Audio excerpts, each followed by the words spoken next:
What Lies Beneath cast? Sino-sino sila? Excited si General Salvador sa kanyang role at inihandang i-explore ang lalim ng karakter niya.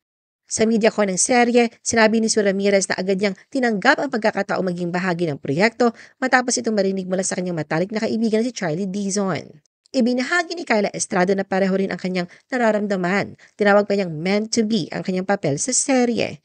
Nagpasalamat din siya sa production team sa paghihintay na matapos muna niya ang isa pang proyekto bago siya tuluyang makasali sa What Lies Beneath. Isa sa main character, si Charlie Dizon, ay nagpahayag na gusto niyang maipakita ang natural chemistry nila sa cast.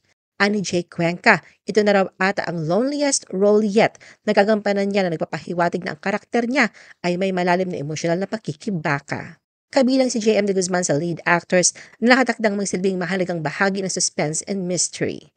Ipinakilala rin ang iba pang cast ng What Lies Beneath sa media conference kamakailan at kasama rito ay sina Yves Flores, Marlo Mortel, Jameson Blake at Reyes Matias.